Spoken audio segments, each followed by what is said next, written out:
TV Radicale, 10° congresso di Radicali Italiani, siamo in compagnia di Leonardo Scandola, giusto? Sì, dell'Associazione Radicali Verona. Esatto. Leonardo, ci vuoi parlare della vostra associazione, delle vostre battaglie, delle vostre impressioni soprattutto del congresso? Se è la prima volta? Allora, questo è il mio secondo congresso personale, però è la prima volta che veniamo come Associazione Radicali Verona, un'associazione che è nata da circa un anno, quindi un'associazione relativamente giovane ma che è cresciuta velocemente. L'abbiamo fondata in 5, oggi siamo in 30, di cui 10 iscritti a Radicali Italiani, siamo venuti qui in massa al congresso proprio perché attraverso quella piattaforma che abbiamo avviato su internet, che è appunto Rilancio Radicale, vorremmo proporre appunto un ruolo diverso per le associazioni territoriali.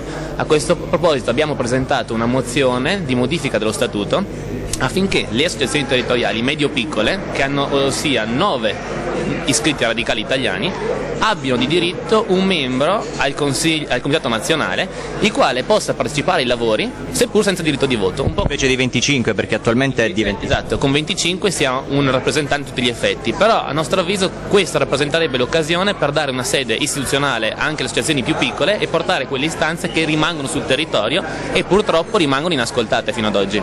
Quanto conta secondo te appunto l'operatività delle piccole associazioni per portare avanti le battaglie radicali? A mio avviso, nel contesto attuale del movimento, che ha perso purtroppo degli iscritti, che purtroppo è chiuso dai media, il territorio rimane il punto di partenza e rimane spesso tutto. Abbiamo delle realtà molto forti a Milano, a Roma, a Torino, ma le elezioni si fanno in tutta Italia e tante volte serve appunto della militanza organizzata per raccogliere le firme, ma comunque per veicolare su tutto il territorio nazionale il messaggio. Quindi ripartire dalle associazioni territoriali, secondo me, è la prerogativa più importante per rilanciare il movimento. L'antiproibizionismo come battaglia che diciamo non tramonta mai, che non parla solo appunto di legalizzazione delle droghe, ma parliamo anche dell'eutanasia, del tema del fine vita, anche delle coppie di fatto. Pensi che sia ancora valida come battaglia? Ma sicuramente sì, già l'anno scorso il congresso era stato intitolato antiproibizionismo, però purtroppo è stata un'occasione persa, dato che l'anno scorso non è stata avviata nessuna iniziativa in tal senso. A questo proposito un'altra mozione che abbiamo presentato è di sottolineare l'importanza di queste battaglie a 360 gradi, quindi non soltanto sulle sostanze, ma anche il riconoscimento delle unioni omosessuali, dell'eutanasia, quindi l'antiproibizionismo in senso lato, proprio perché siamo gli unici nel panorama politico italiano che portano avanti queste battaglie che sono sentite in modo trasversale tra la popolazione. Tu a quanto vedo sei giovane, come fare secondo te a far avvicinare appunto i giovani alla politica e in questo caso i giovani alle battaglie radicali? Ma già puntare sul movimento territoriale è molto importante. Noi siamo partiti come giovani anche entrando nel mondo dell'università, delle scuole, la nostra associazione ha una buona componente giovanile.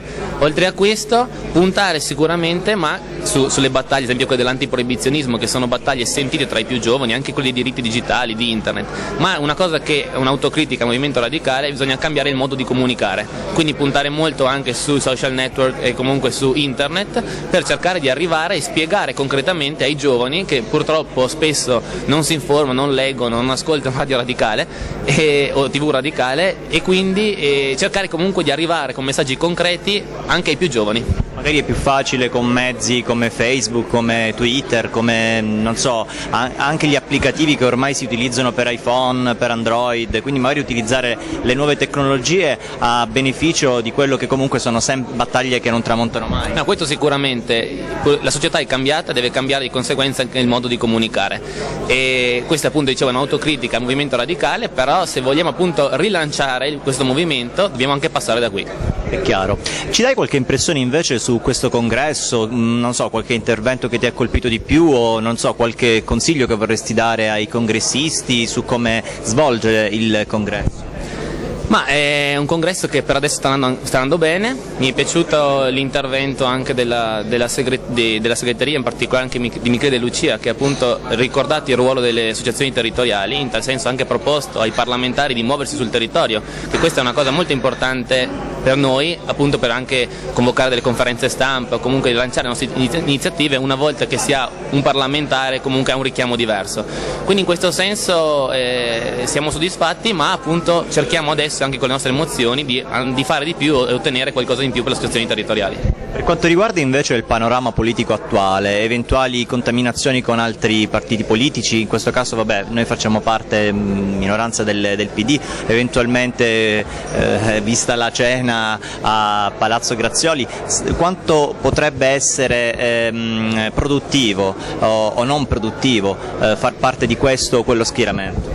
Questa è una domanda complicata. Diciamo che il Partito i radicali italiani rimane comunque un movimento che potrebbe tranquillamente stare sia da una parte che dall'altra. Nel contesto attuale ci troviamo ad avere un centrodestra con il quale teoricamente si potrebbe dialogare, perché dovrebbe essere l'anima liberale, liberista della politica italiana. In realtà è quella corporativa, tante volte attaccata comunque al mondo clericale, quindi è difficile inserirsi in questo senso. Quindi li escluderei col centrodestra attuale, specialmente anche con la Lega, eccetera. Dall'altra parte abbiamo il centrosinistra con il quale non veniamo considerati, siamo in rotta, cerca con più attenzione per ragioni numeriche di voti il terzo polo e quindi l'UDC. Quindi penso che non abbiamo molti margini di scelta, se non appunto questo sarebbe un calcolo per poter rientrare nelle prossime elezioni, o con il PD cercando di mettere una pietra sopra su tutto quello che è successo, altrimenti l'unica strada rimane andare da soli. Mi sembra chiaro. Ritornando invece al congresso, visto che domani ci saranno le candidature e quindi magari la riproposizione della segreteria che si è avuta quest'anno, pensi che ci siano delle battaglie che sono state affrontate poco, altre che invece potrebbero essere affrontate con un piglio diverso? Vuoi dare qualche tua, non lo so, visione? Ma da parte nostra c'è stata un po' di delusione, nel senso che appunto, come dicevo prima, il congresso dell'anno scorso aveva dato come obiettivo quello dell'anno antiproibizionista, quindi una battaglia che era condivisa anche dalla nostra base, e molti si sono anche iscritti alla nostra associazione su questa base, siamo riusciti a richiamare i più giovani su questo tema. Abbiamo organizzato un festival antiproibizionista a Verona, sempre nella convinzione che sarebbe stato l'anno di svolta, e invece alla fine si è puntato molto su contributi silenti e l'amnistia delle carceri, due battaglie per carità giustissime, ma che non provenivano dall'anima democratica del congresso, sono state scelte per carità condivisibili ma della direzione. Quindi in questo senso vorremmo, io credo che si ricandideranno e verranno rieletti l'attuale segretario e l'attuale tesoriere, però vorremmo sottolineare la maggiore attenzione e importanza che deve avere il congresso e quindi il movimento, appunto questa è l'espressione democratica del movimento globale, di dare più voce alla base e quindi di ascoltare maggiori le istanze che vengono proprio in questi giorni. Tu pensi di volerti candidare al comitato, visto che comunque te ne sarà sicuramente data la possibilità, e se sì, appunto cosa proporre per dare una svolta un po' a quello che è forse una fase di stallo? Allora sicuramente sì, ci candidiamo, al di là del fatto che portiamo avanti la rappresentanza per le associazioni territoriali in comitato, proprio perché crediamo che sia perché siamo giovani, sia perché veniamo dal territorio e non siamo dentro al movimento radicale da poco, possiamo portare delle idee nuove. Purtroppo spesso quelli che sono anche nel comitato sono i soliti noti, e la nostra impressione è che si rischi di diventare comunque sempre un collegio un po' autoreferenziale, e quindi di portare comunque idee nuove dalla base, magari tante volte che non sono state mai proposte, e quindi arricchire comunque quelle che possono essere iniziative radicali. La sinergia invece con le altre associazioni di stampo radicale e comunque quelle che magari sfruttano lo strumento telematico, parliamo magari della stessa TV radicale, ma c'è anche Agora Digitale, e pensi che possano essere un valido strumento o forse un'alternativa al tradizionale rapporto che si ha invece con le associazioni, che viene vista soltanto ai congressi? Sicuramente TV radicale è stata una sorpresa gradita, dato che comunque ha dato spazio anche a noi proprio sul discorso sia dell'associazione Radicali Verona, sia di Rilancio Radicale, che era questa piattaforma online precongressuale che avevamo lanciato. Quindi sicuramente questi sono strumenti che vanno incoraggiati, per uscire anche sempre dal solito che era Radio Radicale, che è importantissimo, ma danno anche un nuovo appeal, anche, no? Sono nuovi strumenti.